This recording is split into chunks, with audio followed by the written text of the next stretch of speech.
Hey guys! Tonight we begin with the surprisingly well-documented and often wildly misunderstood daily life of Roman prostitutes. So before you get comfortable, take a moment to like the video and subscribe, but only if you genuinely enjoy what I do here, and let me know in the comments where you're tuning in from and what time it is for you. It's always fascinating to see who's joining us from around the world now. Dim the lights, maybe turn on a fan for that soft background hum, and let's ease into tonight's journey together. You wake up, or more accurately, you're regained consciousness, in a space barely large enough to turn around without elbowing a wall. Congratulations, you'll live in a cellar, the ancient Roman version of a work-from-home setup.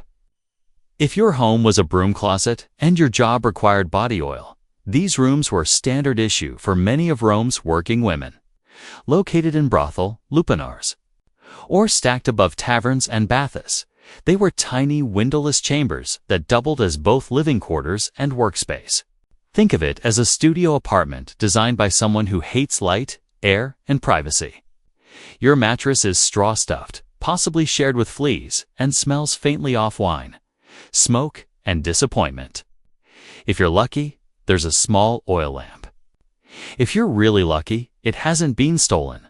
Your few possessions, some cheap makeup, a comb, and maybe a bronze mirror if times are good, are shoved into the corner like they too are tired of being here. There's no running water, there's no plumbing. There's a bucket you try not to think about. Bathing. That'll be a group activity later at the nearest public bathhouse where the water is communal and the awkward eye contact is free. But there's no time to lounge because your room is also your office. And business hours are whenever someone knocks or barges in or yells through the door. Yes, privacy is a modern concept. Here in Rome, walls are suggestions and doors are decorative. Most days begin with a quick cleanup off the room, sweep out yesterday's dust, wine stains, and any lost sandals left behind by last night's visitors. Then comes the prep. Face powder, rouge and enamel, perfume to qualify as flammable. You're not trying to smell good. You're trying to smell better than the guy in line behind you. You practice your best sultry half-smile in the bronze mirror. Not because it works, but because pretending helps. A customer once described you charmingly awake, and you're still riding the emotional high from that. Because here in the cellar, every day begins the same, cramped, rushed, and filled with just enough dignity to make it to lunchtime. After waking up in your glorified broom closet, it's time to prepare for another day of impressing clients and surviving public judgment. But first, hygiene, or what passed for it in ancient Rome. There is, of course, no private bathroom. That luxury is reserved for the wealthy, and even they just had pots with ambition. As a working girl in a city that worships marble statues, but accepts open sewers, your best option is the nearest public fountain or bathhouse, depending on your mood and threshold for awkward nudity. If you're pressed for time, and let's face it, you usually are, you go for the quick rinse at the communal fountain. Splash some water on your face, rinse out your mouth with wine I hear fancy, and hope the fountain hasn't been used to clean a chicken that morning. There's no soap, but Mabayov got a bit of natron, a salty cleaning powder that exfoliates your skin and your self-esteem.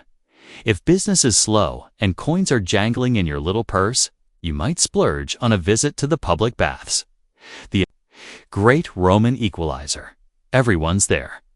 Merchants, soldiers, philosophers, and that guy who talks too loudly about his hemorrhoids.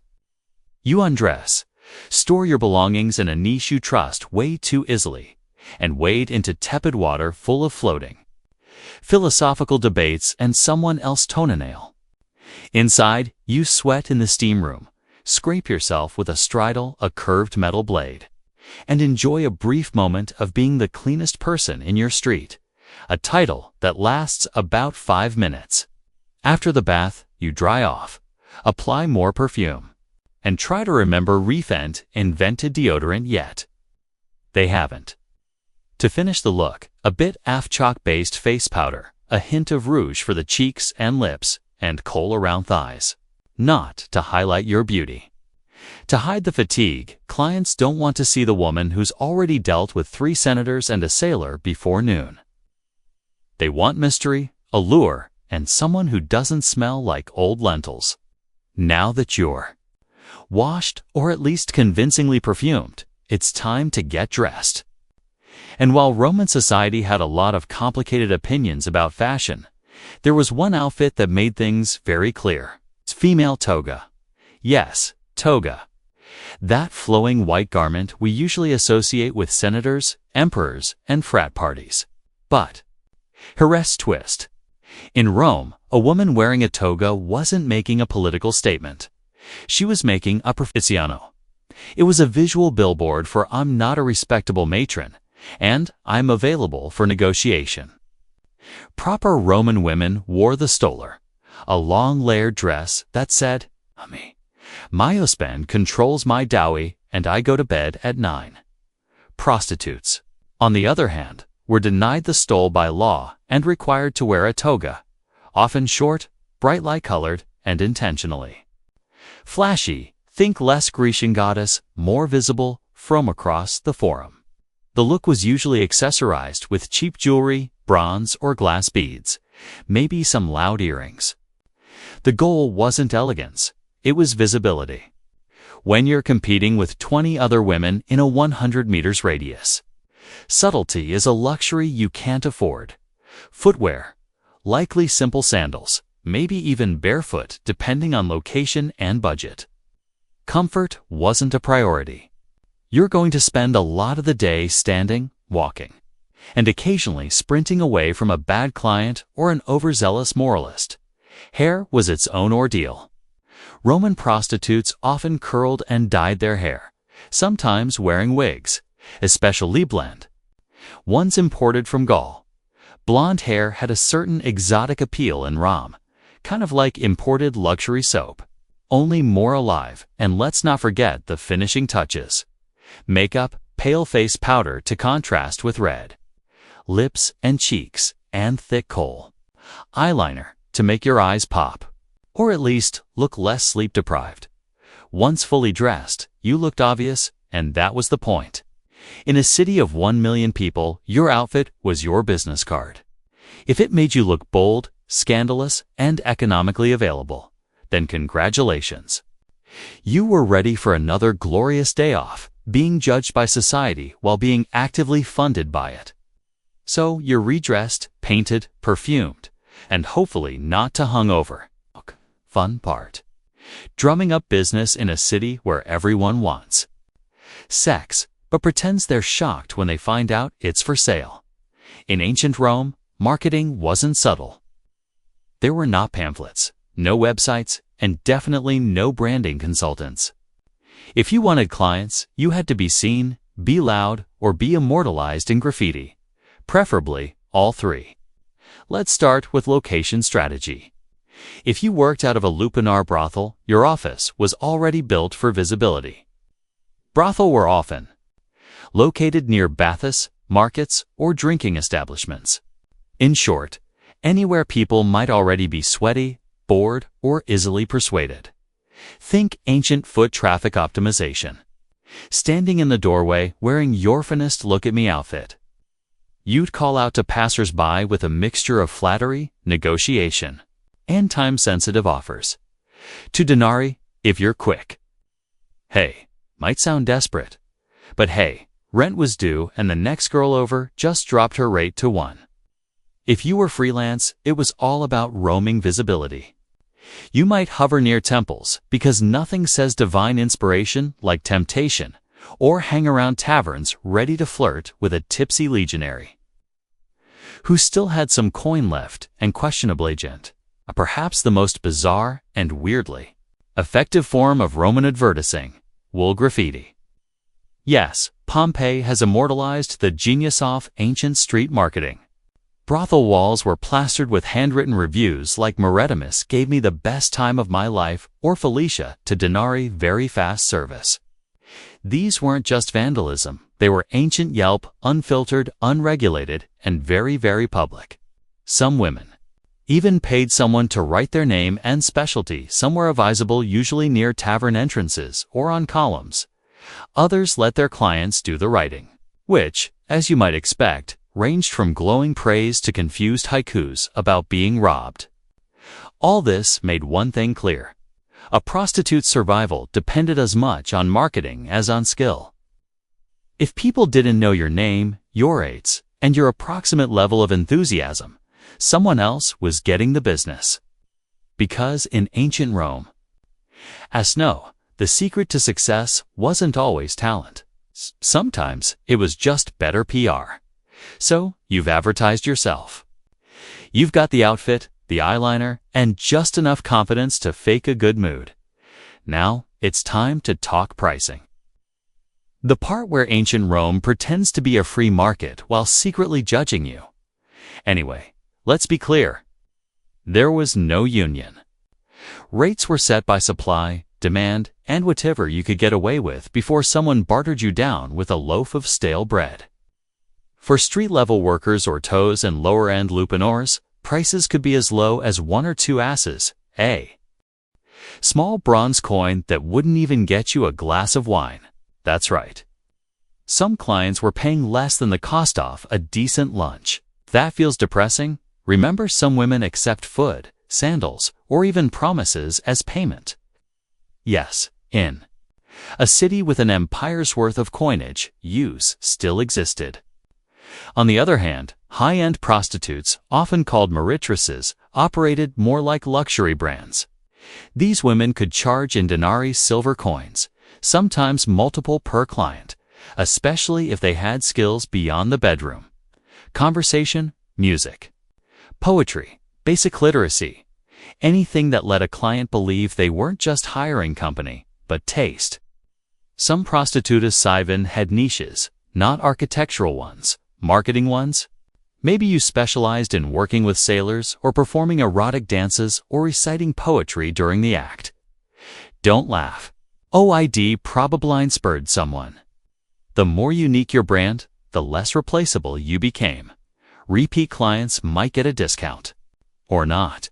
It depended entirely on whether they paid on time or smelled like fermented cabbage. And if you worked under a pimp or brothel owner, a hefty cut of your earnings disappeared before Rue saw a single coin. Some women were enslaved, which meant they didn't get paid at all. Just food, shelter, and a vague promise that one day they might buy their freedom if they somehow won the Roman lottery. Welcome to Thelopiner, the Roman brothel. It's not luxurious, but it has walls, which already makes it more dignified than working behind a tavern. Technically, it's a place of business. Realistically, it's a sweaty stone maze of bad decisions. The term lupanar comes from luper, meaning she-wolf, which the Romans used as slang for prostitute. That's right, your job title was also your animal comparison. Not exactly empowering, but at least it's consistent. Most lupanars were 2-story buildings crammed between baths and bars. Perfect for catching foot traffic from half-drunk senators and bored sailors. Inside, you've got a narrow hallway lined with tiny rooms, each equipped with a stone bed, a thin mattress, and just enough space to consider your life choices. No doors, just curtains for that open floor plan vibe. Privacy, that's something rich matrons had. You've got damp linen and the sound of someone snoring through your shift wall. You're not alone, of course. A proper lupanar had several working women and one delightful parasite known as the Leno pimp or Leno madam.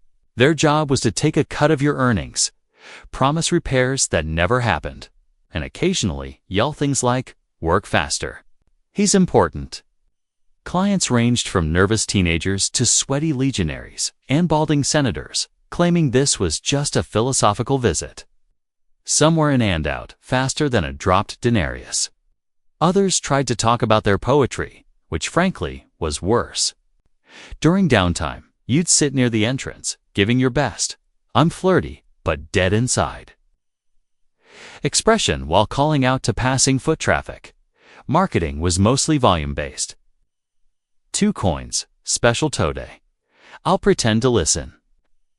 And yes, the walls were covered in graffiti, ancient Yelp reviews etched lovingly into the plaster. Felix was here twice a year ties, gives a good time. Occasionally, someone got artsy and drew pictures. Proportions were rarely accurate. Confidence, however, was never lacking. Working in a lupanar wasn't glamorous, but it was consistent.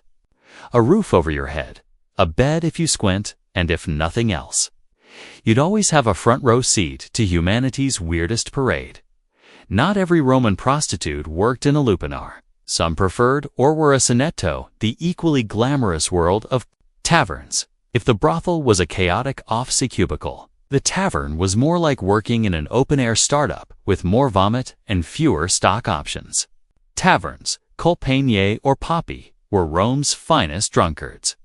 Merchants, off-duty soldiers, and guys named Gas with gambling debts gathered to drink, shout, and pretend they understood Virgil.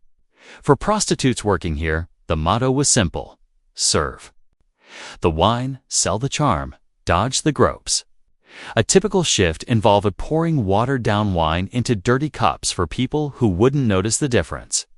Anyway, with your other hand, you flirted just enough to keep the denarii flowing, but not so much that a brawl broke out. Unless that brawl was entertaining, in which case, carry on. Unlike the brothel, taverns were technically food establishments. So you had the delightful backdrop of boiled cabbage, fish sauce, and body odor. It was an aroma that clung to your tunic and your soul. But it also meant you could upsell a client. For 2 more coins, I'll pretend you don't of garum. Some women worked the back rooms or upstairs areas, making the tavern a part-time brothel with table service. Others kept things more casual, offering a penny, lap-sitting, and heavily suggestive compliments, like "your toga looks clean." This was high praise in Rome. Payment was often immediate. Credit did not exist. If a client treated delay, you had options: yell, threaten, or grab the bouncer, who was usually a retired gladiator with one eye and a short temper. The upside: taverns offered more foot traffic and sometimes better tips. The downside: you were a waitress, therapist, and hostage negotiator all at once, and no one tipped for emotional labor. And of course, there was the endless soundtrack: shouting, dice clacking, liar players trying to impress women, and the occasional argument over who invented democracy. Working tavern duty was unpredictable, exhausting, and smelled like despair. But it paid the bills. Sometimes, if the customers didn't vomit on your sandal first for the entrepreneurial spirit, with no brothel affiliation and too much confidence, there was always the street.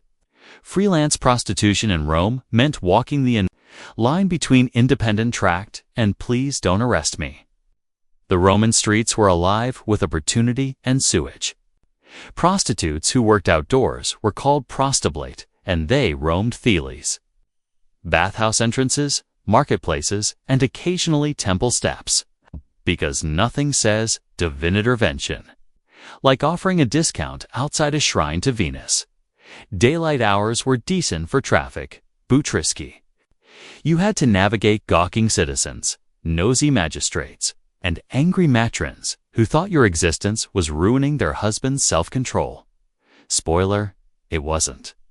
You dressed bright lighto stand out. Think short tunics, flashy jewelry, maybe a wig, made from imported German hair. It was less understated elegance, more visible from across the Circus Maximus. The goal was to catch a client's eye before his wife caught him. Approaching a potential customer involved a delicate dance of flirtation, timing, and not getting mistaken for Somion's runaway slave. You'd smile, compliment his sandals, and casual mention your rate before the local vigils, street guards, decided your entrepreneurialism was public disorder. Some clients were polite, others were aggressively cheap, and a few were very confused and just wanted directions to the bathhouse. You learned quickly to tell them apart. mostly by the level of eye contact and how many coins they jingled. Competition was fierce. You weren't just up against fellow Pr0stitutes, you were up against freelovers, drunken party girls, and retired gladiators with a side hustle. Everyone's trying to make a denarius. There were no benefits, no security, just your charm, your wits, and the ability to walk very fast in sandals. Some carried some old knives or relied on nearby tavern bouncers. Others simply prayed that tonight's customers weren't philosophers with commitment issues. Still, for all its chaos, the street scene had its advantages. You set your own hours, kept your own profits, and didn't have to answer to a Leno breathing down your neck. Sure, the job came with the occasional drunk goat or philosophical lick, but at least you were your own boss. In a city where bosses were rarely good guys, if you thought the life of a Roman prostitute was already tough. Allow us to introduce your least favorite client, the Roman tax collector. Yes, the Roman Empire. Brilliant engineers, conquerors of the Mediterranean, champions of toga, also invented a dedicated tax on prostitutes. It was called the vectigal excapturus, and it ensured that even your most awkward encounters contributed to Rome's public infrastructure. Congratulations, your nightly services just funded another aqueduct. The tax wasn't just unofficial pocket skimming either.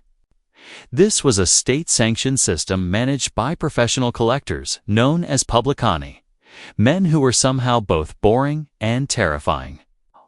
They kept detailed records, demanded payment in cash, and probably judged your perfume choices while scribbling on their wax tablets. To legally operate, prostitutes had to register with the idols, their Roman equivalent of a city inspector with an affinity for paperwork and moral superiority. Upon registration, you were entered into an official list of sex workers.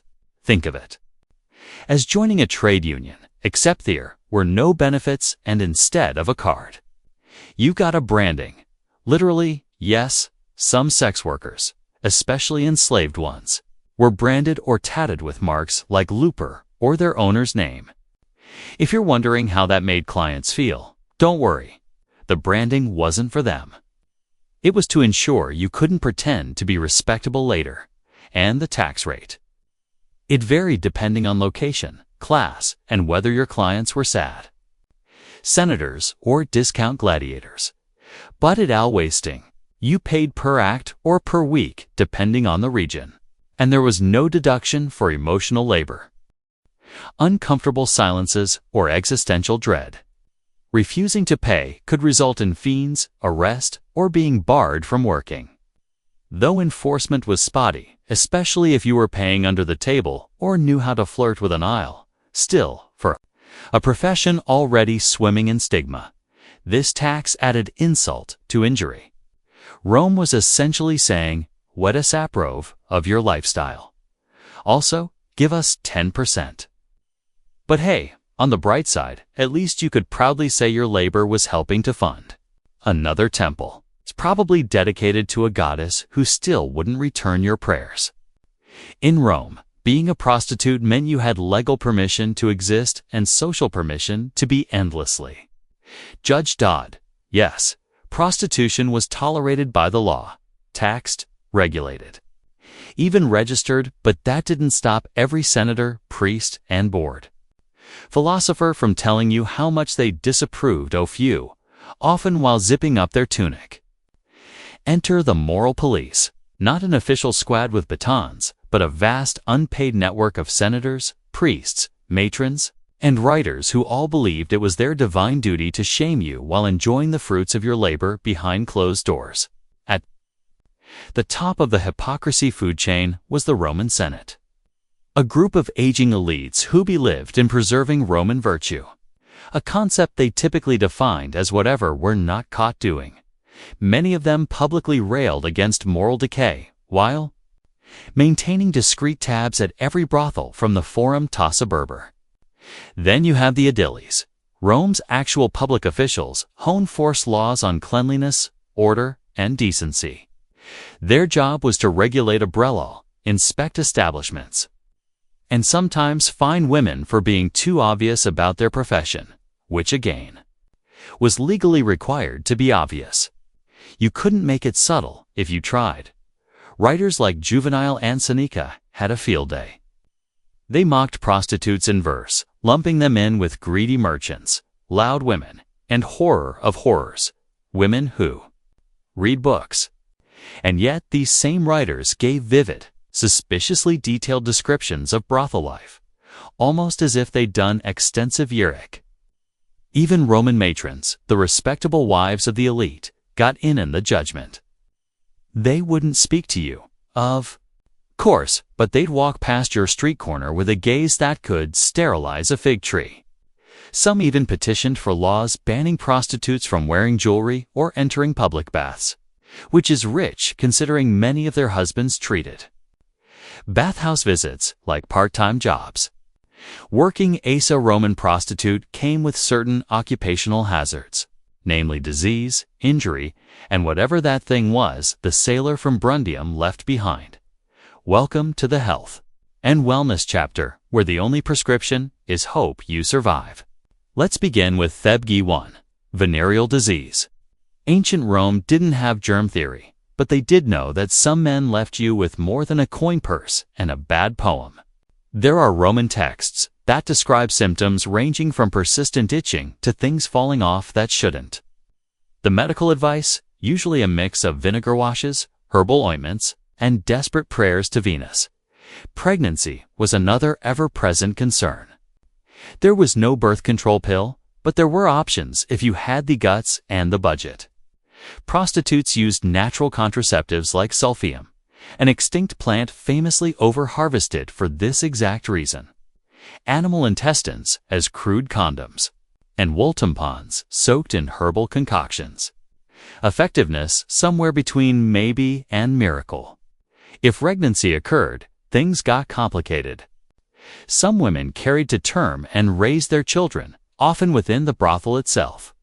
Others gave infants up to foundling homes, or worse, Theopen streets. Infanticide wasn't legal, but turning a blind eye, that was practically a civic duty. For day-to-day ailments, sore muscles, cuts, stress-induced rage, blackouts, the go-to remedy was usually wine, opium, or a slap from your leaner to stop whining. If that failed, you might visit a temple of Asclepius and sleep on the floor, hoping for a healing dream. Ancient wellness culture was less spa weekend and more mystical nap with side effects. Infections were common. Hygiene was ambitious. There were no gloves, no antiseptics, and absolutely no one washing their hands before sticking fingers where fingers had no business being. And let's not forget the emotional toll. Depression, trauma, anxiety, all part of the job. Rome didn't have therapists. You had fellow prostitutes, wine, and the occasional stray cat who listened without judgment. In a city where divine intervention was blamed for everything from floods to flatulence, prostitutes weren't just dodging moral judgment, they were also trying to stay on the gods' good side, or at least bribe them for health, luck, and a low-maintenance liant. Religion in Rome was a full-time job, and the gods were always watching, judging, occasionally cursing. But the divine pantheon had a few deities who were, let's say, more lenient toward your profession. First, there was Venus, goddess of love, beauty, and general poor decision-making. Many prostitutes dedicated small altars to her in their rooms. Offerings of flowers, perfume, or a coin were made in hopes of attracting wealth, charm, or at very least, clients who didn't smell like boiled goat. Then came Fortuna, goddess of luck. Given how random your daily income was, ranging from a gold bracelet to 3 moldy grapes and a promise, Fortuna was kind of a big deal. You might wear a charm bearing her likeness, or mumble a quick prayer before a customer with too many rings and suspiciously clean sandals walked in.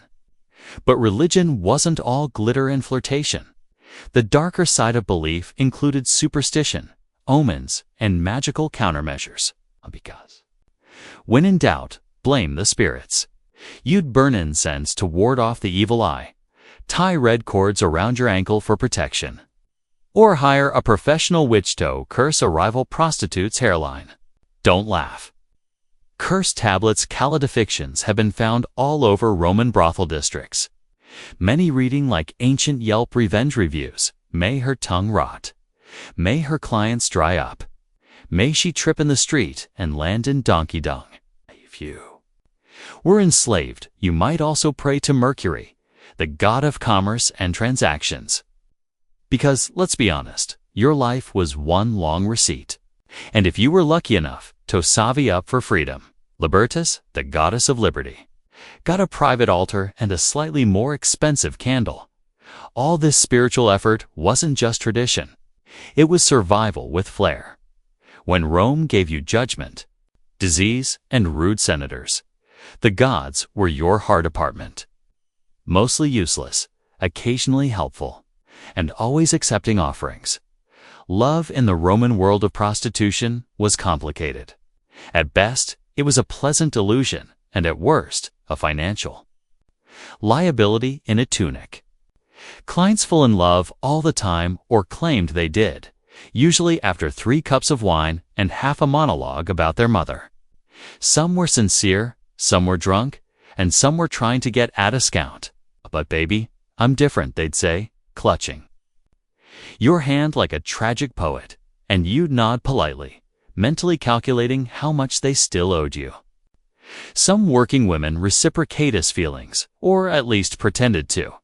Emotional labor was part of the package. Smile, listen, pretend his toga scent smell like despair. For a few clients, you might even develop something real. Attachment, affection, or just mutual exhaustion.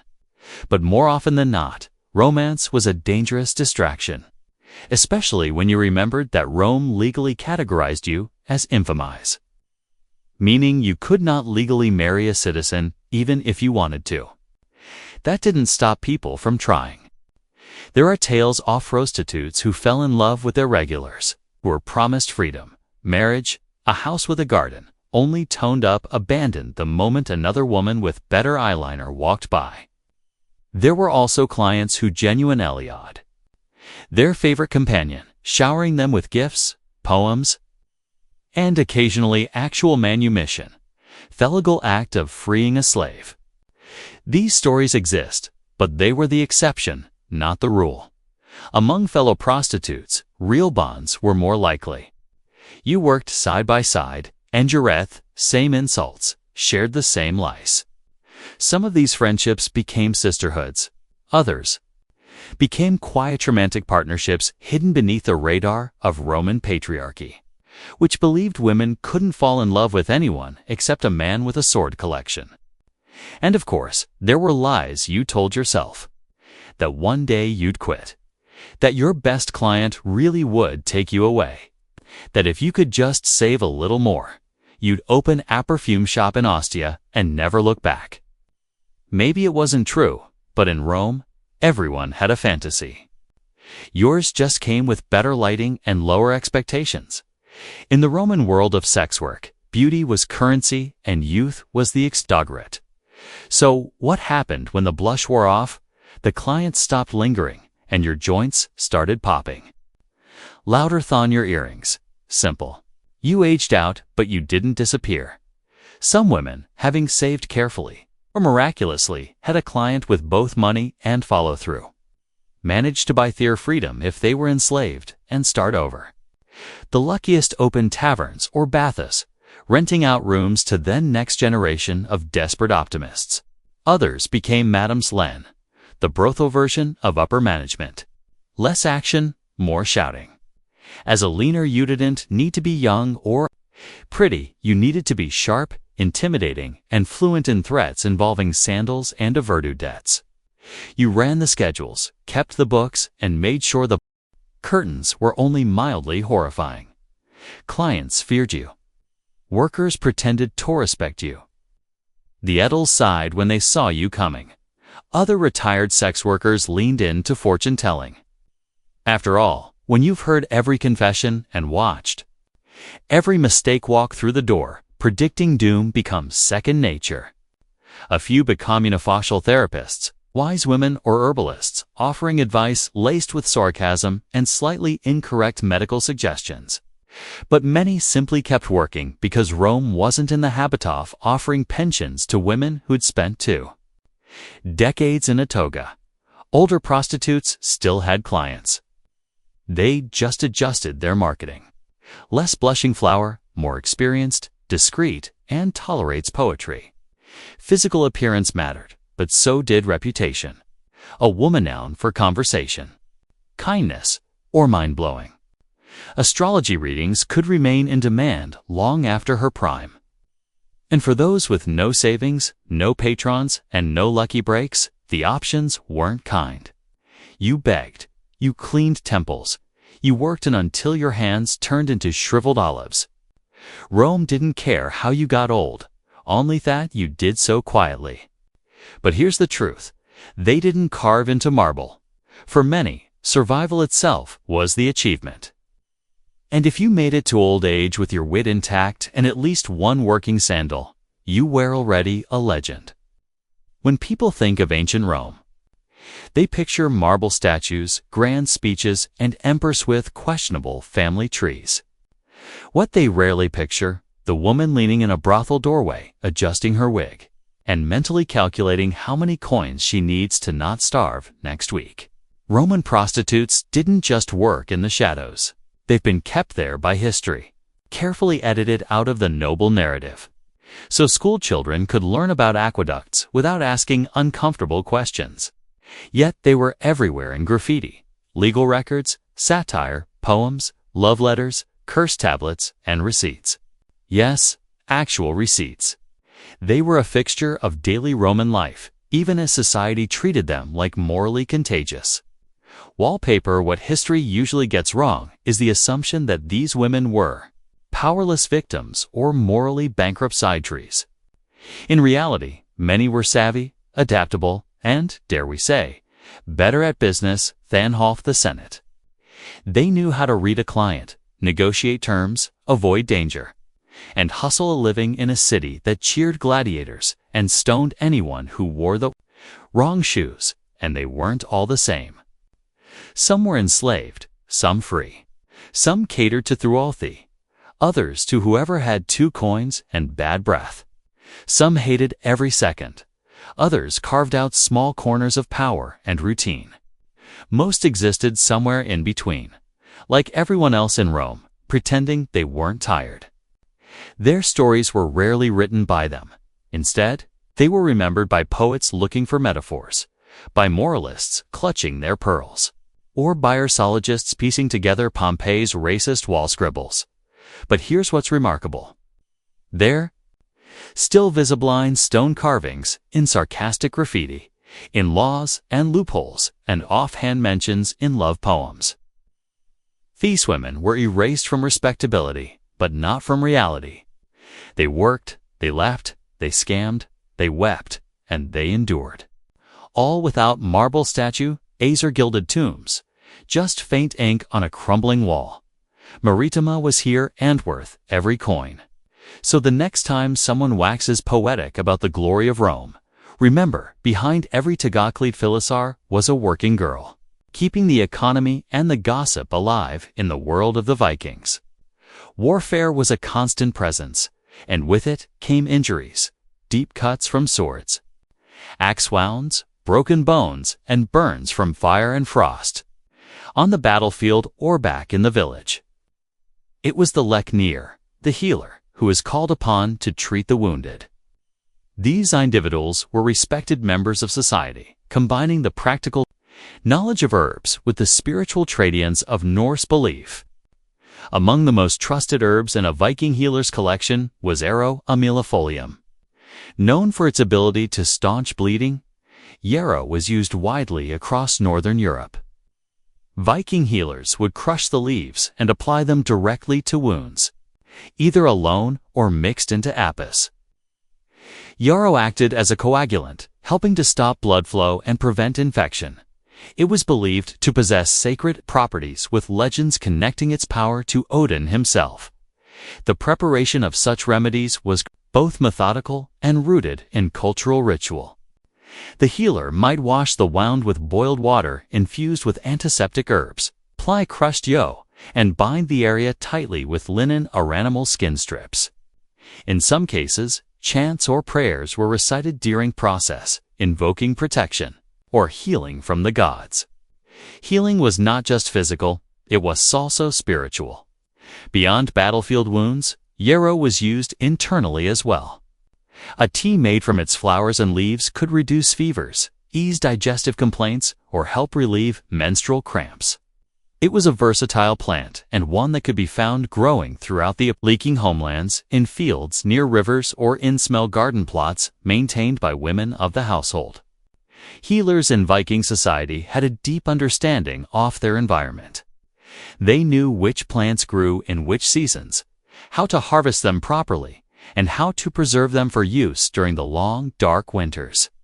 Knowledge was passed down through generations, often from daughter or from elder to apprentice. These traditions blended elements of Germanic herbal law with the rich cosmology of Norse mythology. In a world without hospitals or modern antibiotics, the skill of the healer and the power of plants like yarrow were essential to survival and to maintaining strength in a warrior-driven culture. While yarrow addressed bleeding and surface wounds, the Viking healers' battle against infection required deeper remedies. One of the most revered herbs in this regard was Angelica. Angelica archangic, a tall aromatic plant with hollow stalks and umbrelled clusters of greenish-white flowers. It thrived in the cold climates of Scandinavia and was considered so valuable that it was cultivated in monastery gardens long after the Viking Age ended. Angelica held a central place in early Northern European medicine, prized for its broad spectrum. Medicinal properties. Viking healers used the root, leaves, and seeds to prepare a variety of treatments. Most commonly, the root was dried and then steeped into decoctions to fight internal infections. It was known for its warming effect on the body and was used to stimulate circulation, cleanse the blood, and reduce inflammation. The antiseptic properties of Angelica were vital in treating infected wounds, especially those that had been neglected or exposed to dirt and decay. A healer might grind the root and mix it with animal fat or beeswax to create a salve, then apply it to festering injuries when ingested as a tea or tincture. Angelica helped combat respiratory infections, fevers, and digestive ailments that could become life-threatening in a time without antibiotics. But Angelica's power extended beyond physical healing.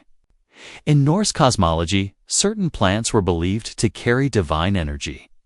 The name Angelica itself, though Latin in origin, echoes the spiritual reverence surrounding the plant.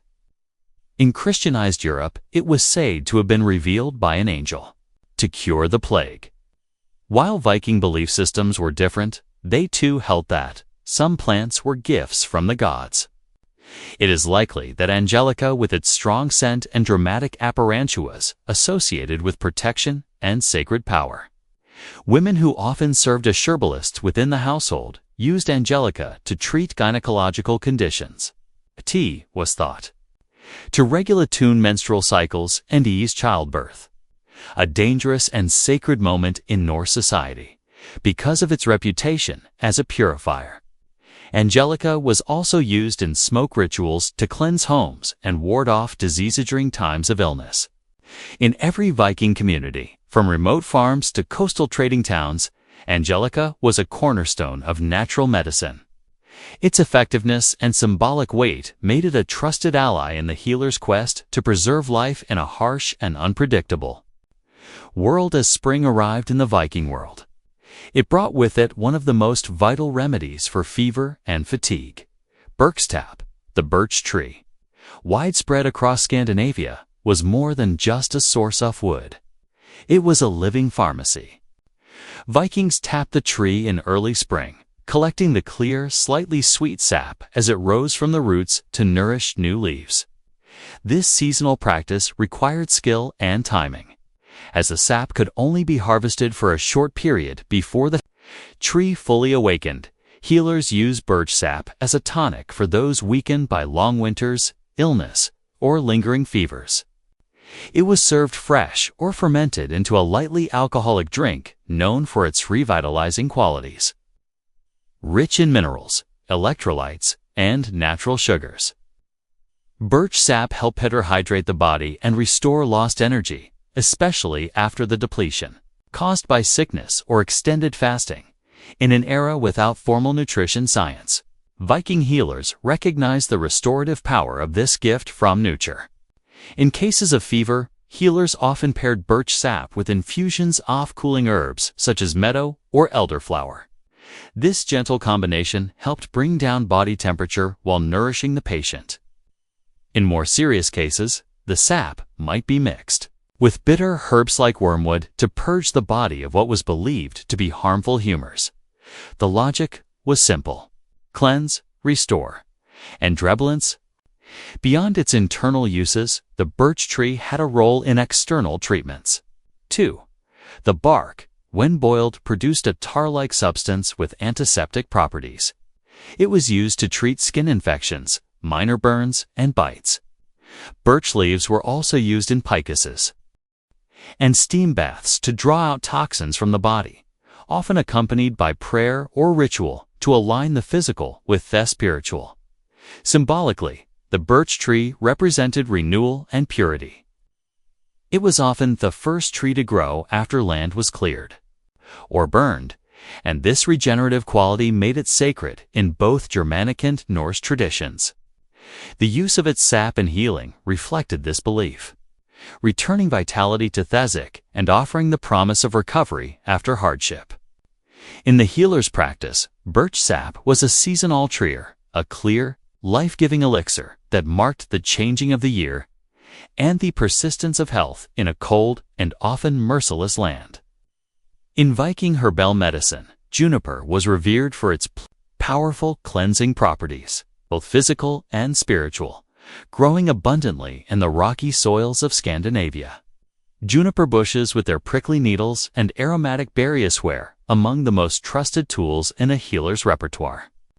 Whether burned, boiled, or brewed, juniper was used to purify the body, the air, and even the spirit. Juniper berries were commonly used as a diuretic and a remedy for urinary tract infections. When consumed as a tea or decoction, they stimulated kidney function, helping the body to flush out excess water and harmful substances.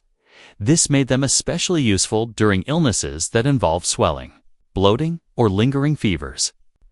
The berries also had mild antiseptic properties, allowing them to address infections from within, a crucial function in an age with no antibiotics. For respiratory issues, juniper smoke played a vital role.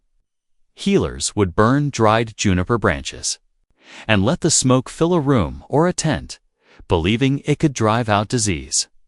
This wasn't just symbolic. The antimicrobial compounds in juniper smoke helped disinfect the air. During outbreaks of sickness or after a death, Viking homes and ships might be cleansed in this way. The practice was both practical and spiritual, banishing what could be seen and what could not, in steam baths and sweat lodges. The tradition shared across many northern European cultures. Juniper branches were sometimes laid on the hot stones or added to the water. As the vapor rose, it carried the sharp, invigorating scent of the plant, opening the lungs and inducing heavy sweating. This was taught to cleanse the body of toxins and the soul of imbalance, reconnecting a person with the rhythms of nature and health. Juniper also held ritual importance. Branches might be hung over doorways to ward off evil, or carried in small bundles by travelers for protection. Its strong, earthy fragrance symbolized resilience, and its presence in healing was a reminder that purification was as much about the unseen forces as it was about physical ailments. For Viking healers, juniper was not merely a remedy. It was a symbol of renewal and defense, a guardian plant that stood between the fragile human body and the chaotic forces of the world. Its sharp needles and potent berries helped them keep sickness at bay, one breath of smoke or a sip of tea at a time, Among the many herbs known to Viking healers, Meadowphilopendula Maria was particularly valued for its ability to ease pain and reduce inflammation. Found in damp meadows and along riverbanks, this fragrant plant with creamy white flowers was a staple in early Germanic and Norse herbal medicine.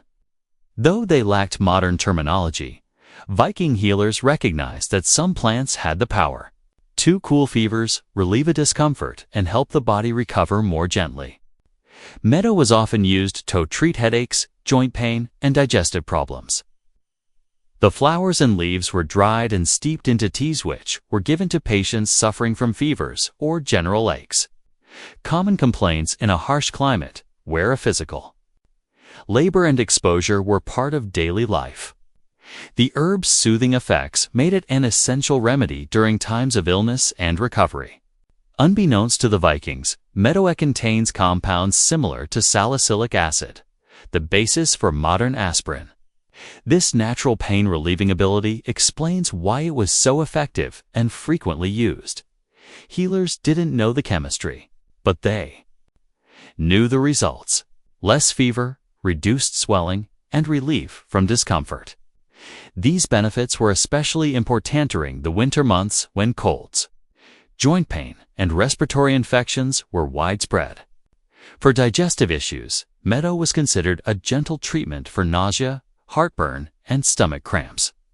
Its calming properties helped settle the stomach, and it was sometimes combined with other herbs like chamomile or mint, if available, to treat a broader treatment.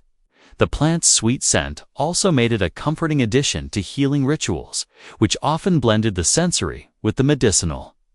Meadow's role wasn't limited to physical healing.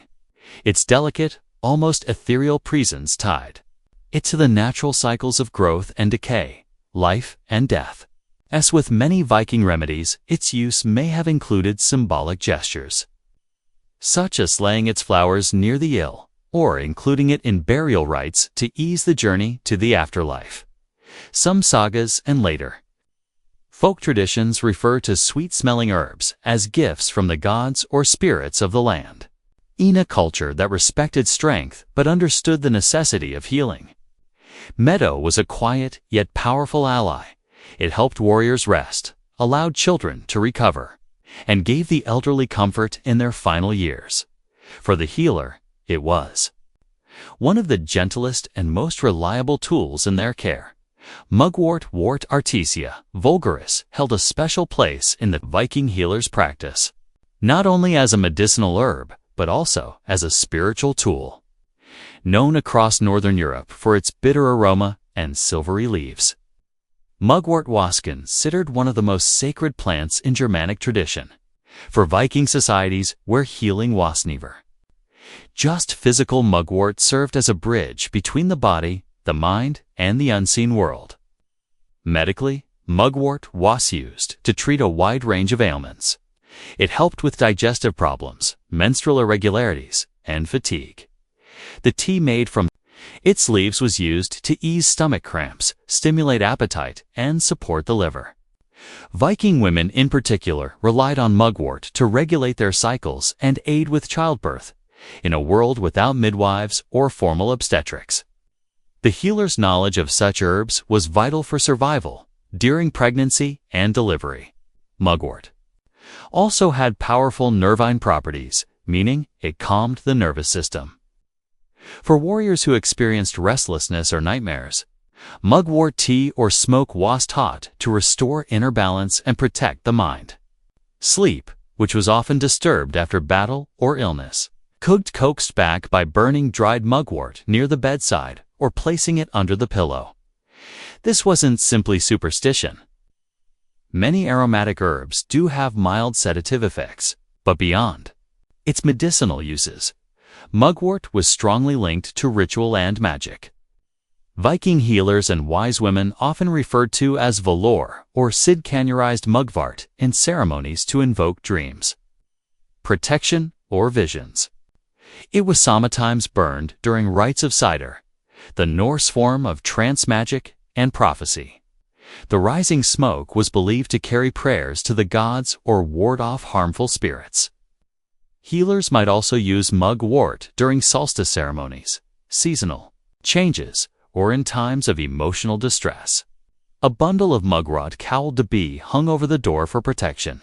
It's carried in a pouch during travel or placed on the body during healing rituals. Its bitter scent and strong energy made it a plant of thresholds, used when the body or soul was in transition. To the Viking healer, mugwort was more than a plant. It was an ancient ally, one that stood at the intersection of medicine and magic, guiding the sick not only toward physical recovery, but toward spiritual realignment with the world and the gods. Among the most practical and powerful remedies in the Viking healer collection was garlic, aleem sativ, though not native to Scandinavia. Garlic had long been traded across Europe and may have reached the Viking world through early contact with the British Isles, Frankish territories, and Eastern markets.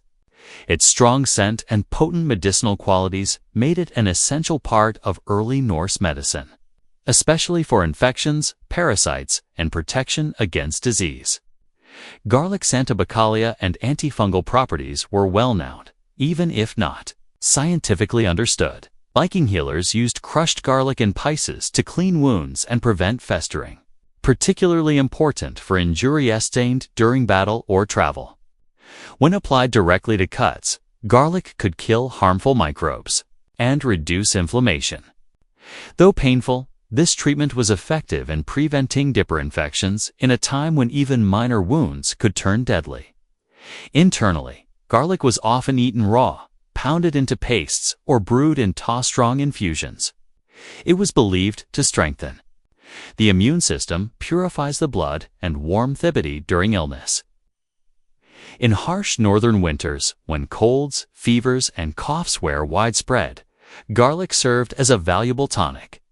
It was sometimes combined with honey, another antimicrobial agent, to make the strong flavor more palatable and to enhance its healing effect. Garlic was also used to treat parasites, especially intestinal worms, which were common due to poor sanitation and frequent contact with livestock. A mixture of garlic and vinegar was administered in small doses to purge the body. Its pungent nature made it a strong cleansing agent, and its association with fatality gave it symbolic weight in Norse healing traditions. Beyond the body, garlic was believed to repel evil spirits and malevolent forces. Healers or household members might hang braided garlic near doorways or in sleeping areas, not just to ward off disease, but to protect from unseen dangers, especially during times of illness, war, or childbirth. It served both as a physical remedy and a spiritual safeguard for Viking warriors. Garlic was not only a cure, but a form of daily defense. Before raids or journeys, some are believed to have consumed it as part of preparation, viewing its strength and fire as a shield. Within the body, this way, garlic stood as a symbol of endurance, fighting infection, energizing the weak, and anchoring the body in a dangerous, ever-changing world. In the Viking Age, the stinging nettle Leerdica D was more than a nuisance. It was a plant of power. Despite its painful sting, nettle was one of the most useful and respected herbs in Norse healing traditions. It grew abundantly in meadows, forest edges, and near settlements, making it easily accessible to healers and households alike. Its medicinal benefits were numerous, and its resilience in harsh conditions mirrored the strength and endurance of the Vikings. Valued nettle was used primarily to treat conditions related to blood and vitality. Viking healers prepared nettle teas or broths to combat fatigue, iron deficiency, and overall weakness. Rich in iron, calcium, and vitamin C, nettle acted as a natural tonic, especially import during long winters when fresh food was scarce and illness spread easily. Warriors recovering from battle or children recovering from fever were often given nettle to rebuild strength. The leaves were dried or cooked to reduce their sting and then brewed into infusions. These drinks were believed to purify the blood, promote circulation, and encourage the body to rid itself of harmful substances. Nettle also had a mild diuretic effect, making it useful for treating fluid retention and joint pain, common issues among laborers and older communitimers. In external treatments, nettle was sometimes used in surprising ways. The practice of vertication, striking sore limbs with fresh nettle stalks, was used to stimulate circulation and relieve arthritis or muscle stiffness. Though painful, it was believed to bring warmth and life back to cold or stiff areas of the body. This method, though unusual by modern standards, was rooted in generations of observation and belief in the plant's invigorating properties. Nettle also served practical roles beyond medicine. Its fibers were used to make rope, fishing nets, and even cloth, especially during times when flax or wool were scarce. This dual utility, nourishing the body and supporting daily life, made nettle a deeply integrated part of Viking culture.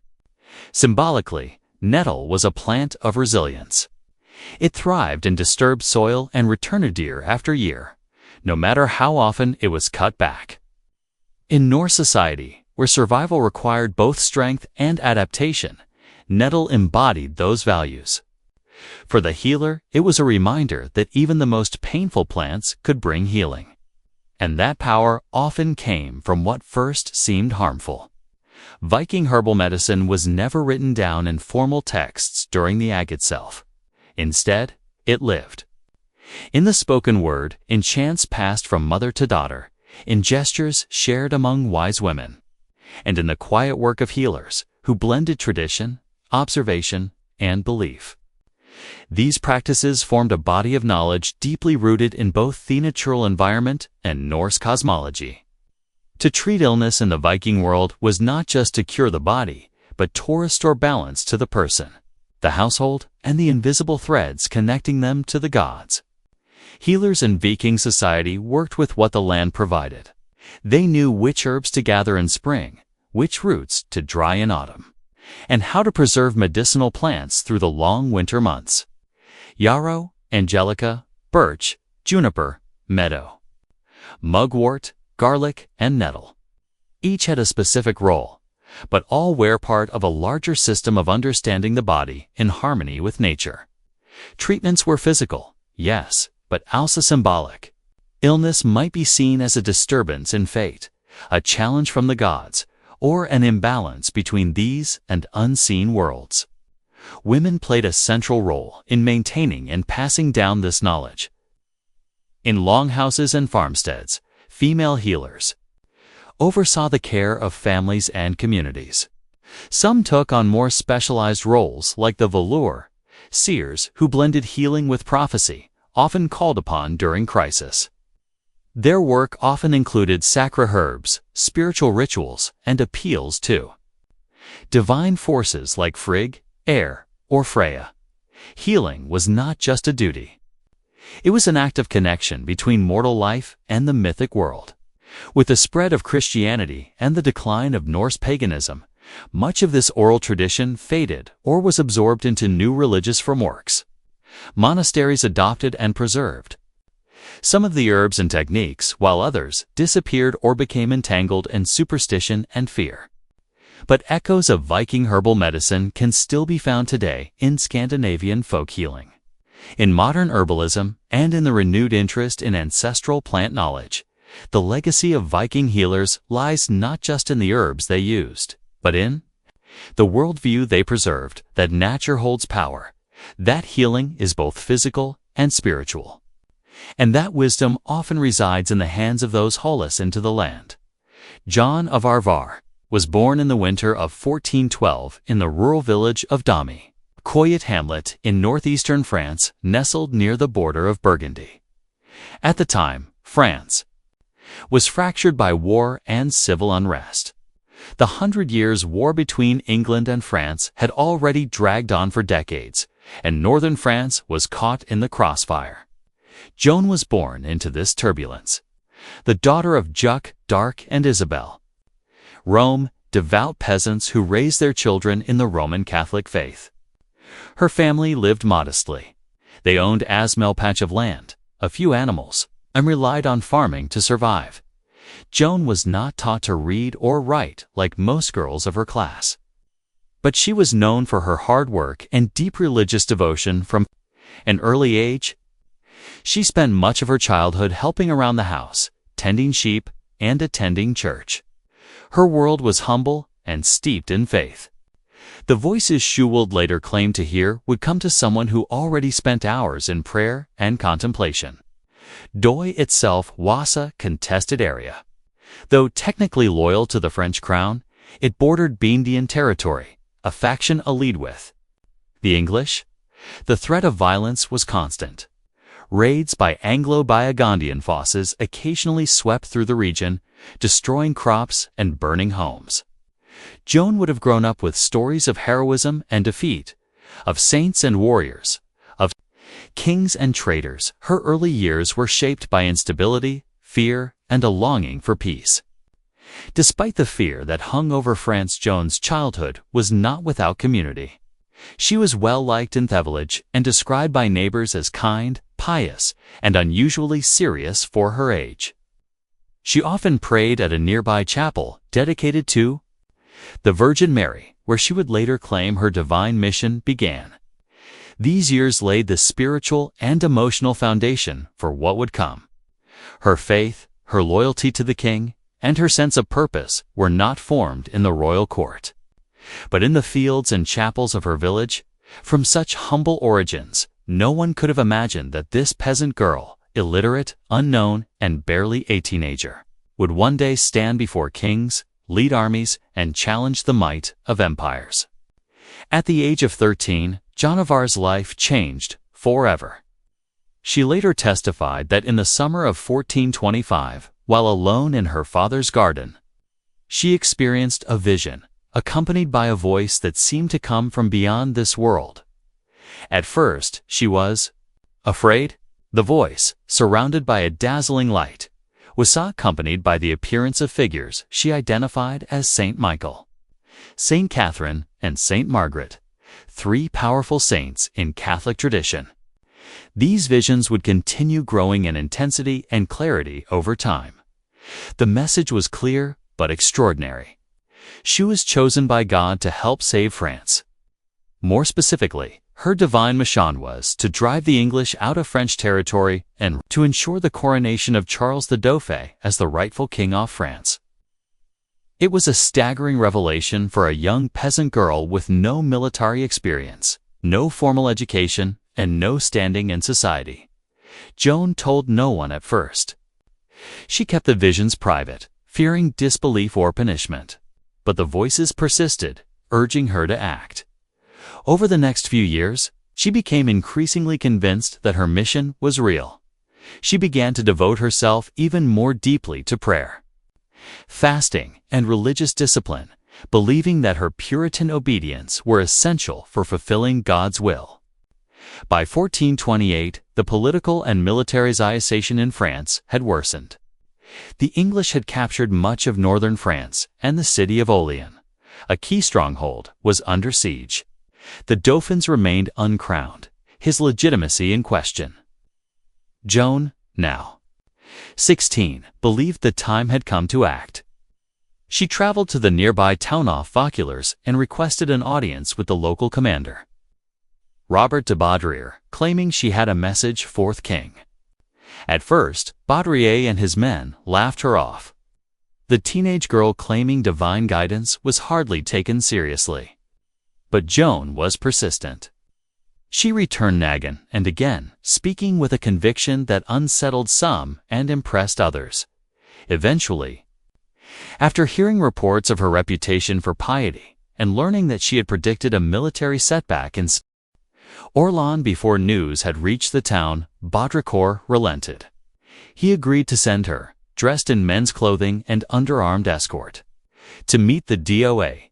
Joan's journey from peasant child to military envoy had begun, led by visions, faith, and an unshakable sense of destiny.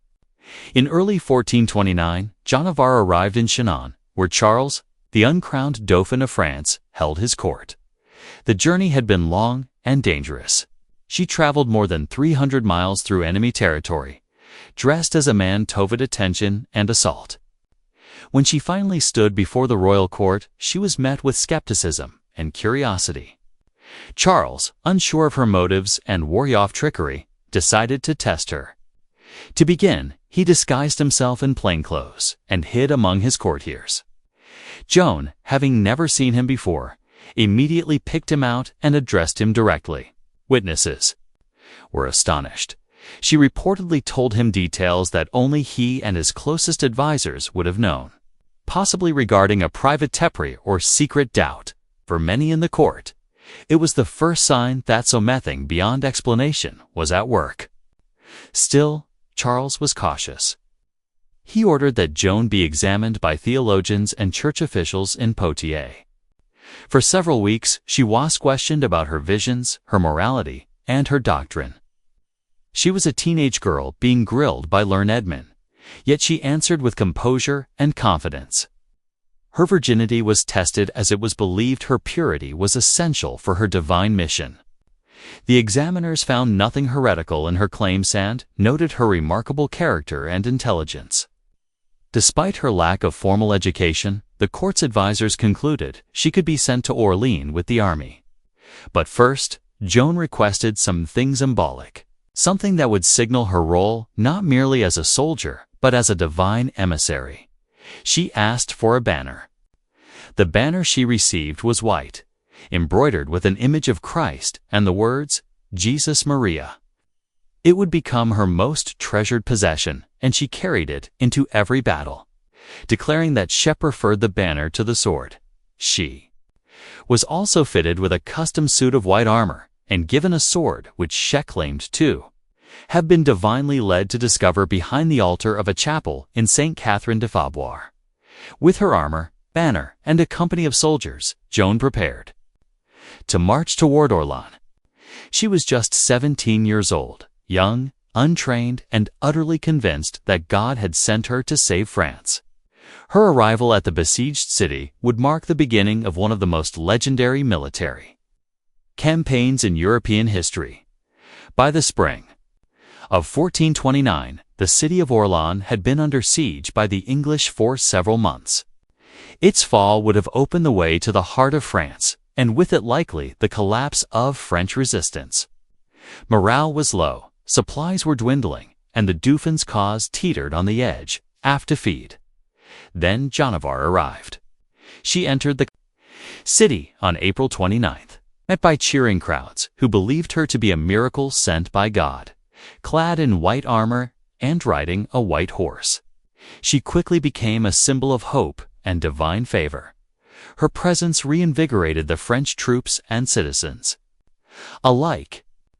Though she had no formal military training, Joan spoke with boldness and authority, urging immediate action against the English fortifications. French commanders, initially hesitant to take orders from a teenage peasant girl, soon found themselves drawn to her conviction. Joan urged an aggressive strategy, claiming her voices had promised a victory.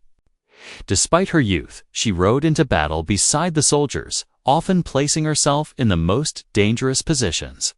Her courage on the field inspired others to fight with renewed determination. Over the course of a week, the French launched a series of offensives to break siege. Joan wielded not just her sword, but her banner, rallying the troops with cries of faith and purpose. She was wounded during the assault on the fortress of L'Étoile, shot in the shoulder by an arrow. Refusing to retreat, she returned to the field after having the wound dressed, continuing to urge the men forward. On May 8th, the English finally lifted the siege and withdrew. It was a stunning victory, one that changed the momentum of the war. For the first time in years, the French had dealt a decisive blow to English forces. Joan's role was undeniable. Her leadership, her fearlessness, and her spiritual authority had turned the tide. The victory at Orleans was more than a military achievement. It was a turning point in the national consciousness of France. The peasant girl from Domremy had fulfilled the first part of her divine mission. Now she turned her focus toward her second goal, to see the Dauphin crowned as king at Reims, the traditional site of French coronations. The road to legitimacy had begun. With siege of Orleans lifted, Joan of Arc's mission shifted toward a far more symbolic objective: the coronation of Charles the Dauphin. In her visions, this was not merely a political event. It was a divine command. Charles needed to be crowned at Rheims, the traditional site where French kings were anointed with sacred oil. But Rheims was deep in territory controlled by the Burgundians, allies of the English. To reach it, Joan and the French army would have to march through hostile lands. Despite the risk, Joan was adamant. Her belief that God had cleared the path gave her confidence, and her conviction began to influence even the cautious Charles. After several victories along the Lire Valley, including battles at Yo, Mongol, and Bajogne, momentum was on their side. The army gained strength as towns submitted, and morale surged. By July 1429, Joan and the royal court set out on what would later be called the coronation journey. Along the way, cities and castles opened their gates without resistance. Word of Joan's miraculous success had spread. Many believed that to resist her was to resist divine will. Her presence in the army, young, determined, and riding under her white banner, created an aura of invincibility. On July 16th, the French forces reached Rheims. The city's leaders, after some hesitation, surrendered peacefully. The next day, inside the Cathedral of Rheims, Charles was crowned King Charles II of France. Joan stood beside him, holding her banner high. For her, it was the fulfillment of the prophecy she had received from her voices. The coronation was a moment of triumph, both for the new king and for Joan. From an obscure village, she had risen to command armies and to place a crown on a monarch's head. The people saw her not just as a heroine, but as a chosen messenger of God.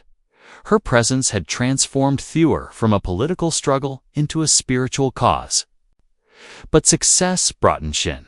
With Charles now crowned, some at court questioned Joan's continued manslance. Politics returned to the forefront.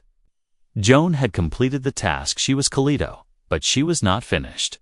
Her next desire was to press forward to reclaim Paris, yet the support she once commanded so easily was beginning to waver. After the coronation at Rheims, Joan of Arc pushed for a bold new objective: the liberation of Paris, still under English and Burgundian control. For Joan, reclaiming the French capital was not just a political necessity. It was part of her divine mission to fully restore France to its rightful king. But not everyone shared her urgency. King Charles III, newly crowned and politically cautious, hesitated. His advisors urged diplomacy, favoring a negotiated truce with the Burgundians. But Joan remained resolute. She believed that delay would only strengthen the enemy and that God had already cleared the way for victory. Eventually, Charles agreed to an assault on Paris, though without full commitment. He provided limited troops and delayed the campaign, weakening the effort before it began. Joan arrived outside the city in early September 1429 and prepared for battle. Paris was well defended, with strong walls and experienced English and Burgundian forces inside. On September 8th, she led an assault on the Porte Saint-Honore, one of the city's main gates. As always, she carried her banner and fought at the front lines, encouraging the troops with prayers and determination. The fighting was fierce. The defenders poured down arrows and stones. Joan was struck by a crossbow bolt in the thigh, but refused to abandon the field. She continued to direct Thibodeau from behind the lines, calling for another charge. But the attack stalled. With nightfall approaching and casualties rising, Charles's commanders ordered a retreat against Joan's protests. The failed attack on Paris marked a turning point. Joan's reputation remained intact among the common soldiers and citizens, but at court, doubts began to grow. Her influence over royal policies started down. Charles, now king, no longer relied on her as he once did. Political interest, fear of provoking further conflict, and distrust of Joan's spiritual authority began to eclipse earlier triumphs. Yet Joan was undeterred. She continued to lead minor campaigns in the following months, capturing towns like Cirey, Lumiere, and Lacherite, often financing the operations herself with donations from supporters. But the tide was shifting. Her vision of total victory clashed with the king's increasingly cautious stance. Despite her injuries, her dwindling support, and the growing political isolation, Joan remained convinced that her mission was not yet complete. She would not stop until France was free.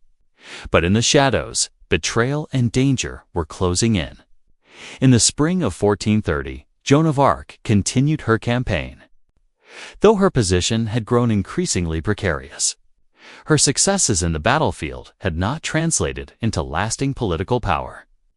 King Charles III, now more focused on diplomacy than war, offered only lukewarm support. Joan, acting largelian, her own initiative turned her attention to the town of Compiègne, which was under threat from Burgundian forces. She arrived in May 1430, hoping to defend the city and rally the local population. But the odds were stacked against her. The Burgundians, allies of the English, were closing in with superior numbers. On May 23rd, Joan led a small force in a sortie to challenge the besiegers and disrupt their lines. As the battle unfolded outside the city walls, French forces were pushed back. Joan remained behind to cover the retreat, determined to protect her soldiers. In the chaos, the city gates closed too soon. Joan and a few companions were trapped outside. Surrounded by Biendiankavli, she fought until she was pulled from her horse and taken captive. Her capture was a devastating blow, not only for Joan herself, but for the morale of French people. The girl who had once lifted the siege of Orleans and crowned a king now found herself a prisoner.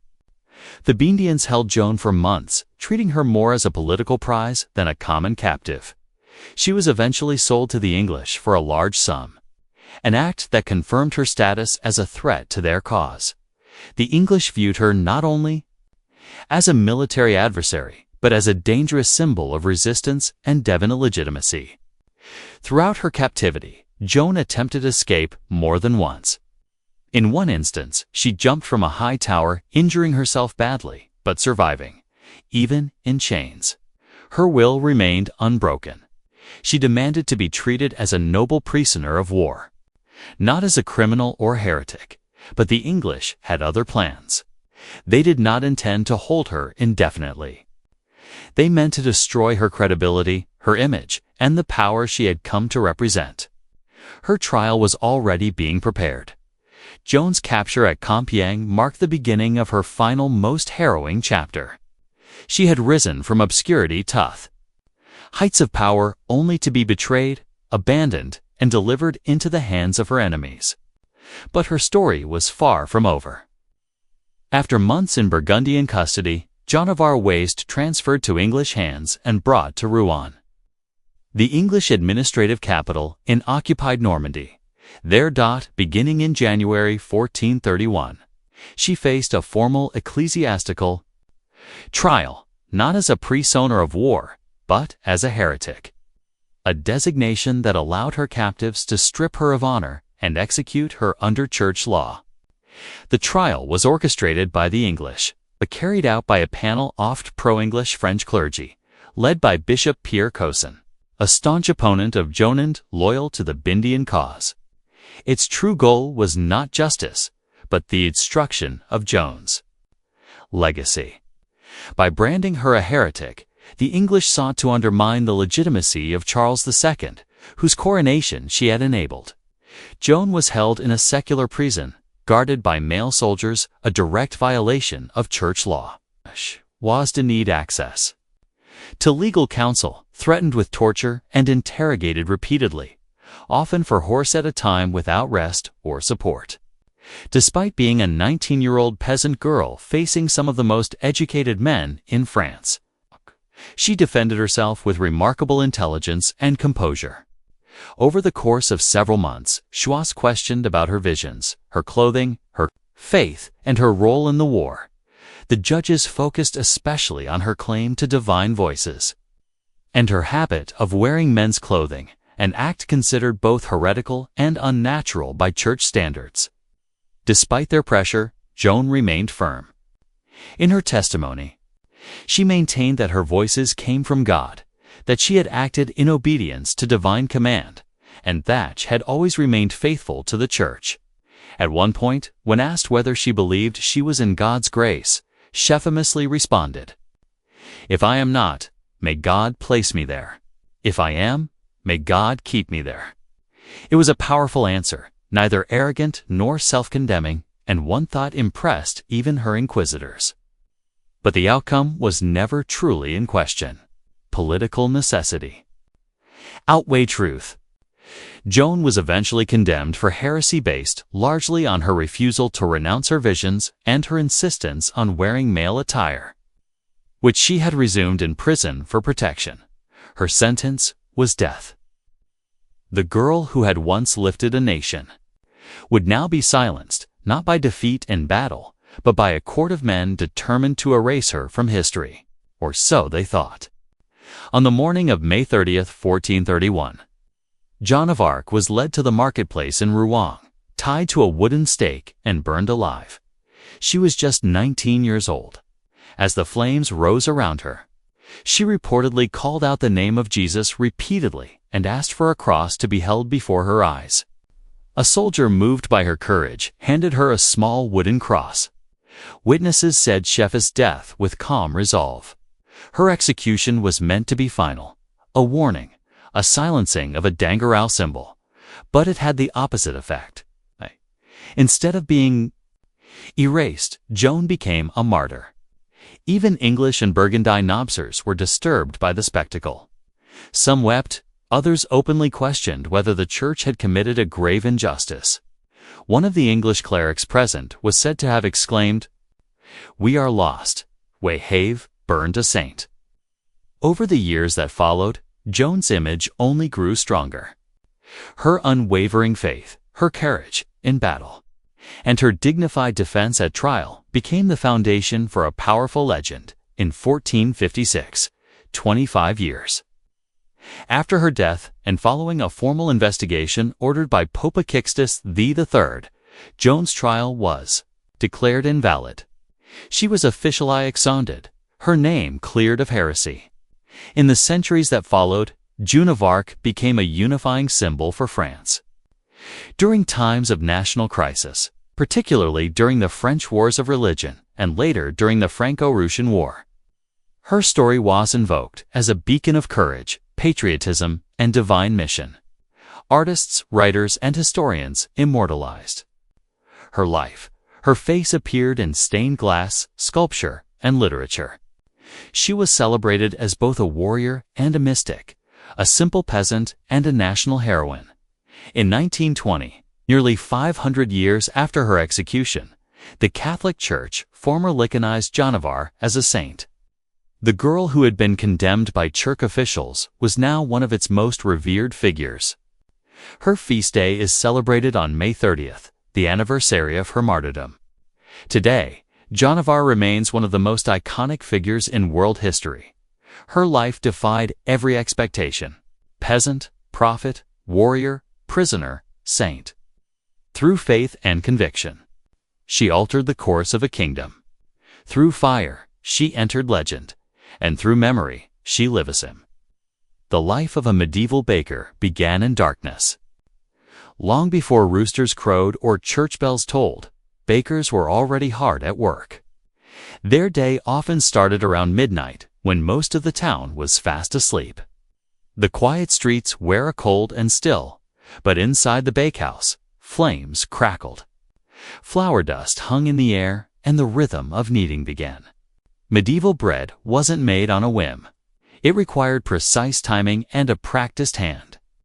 Bakers relied on sourdough starters, carefully nurtured fermenting dough that gave rise and flavor to the loaves. There were no commercial yeasts. Everything was done by feel, smell, and experience. The flour was often coarse, ground at a local mill, and carried its own unique character based on region, season, and grain quality. Some bakers even mixed in bran, barley, or beans to stretch their flour supplies. Water was drawn from wells or public fountains. Everything had to be measured and mixed by hand, often in the dim light of oil lamps or candles. The mixing trough was usually wooden, and the dough had to be kneaded until it reached the right texture, a task that required strength and repetition. In colder months, the dough had to be kept warm with cloths or near the hearth to rise properly. The oven, usually a large, domed brick structure, had to be heated long before baking. Bakers would burn bundles of wood inside dune till the walls radiated enough heat to bake several batches of bread. Rat out carefully, and the oven floor cleaned with a damp cloth or a wooden peel before the loaves were slidden.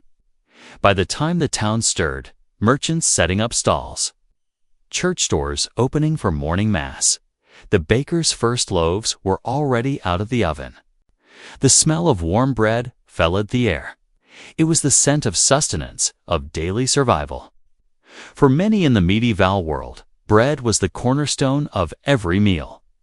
But for the baker, it was just the beginning. Deliveries had to be made, customers served, and records kept. And once the ovens cooled and the counters cleared, there was little time to rest because tomorrow's dough would need mixing before the moon set again. In medieval towns, the baker's work never truly ended. To master the daily grind of medieval baking, a baker needed more than just flour and fire.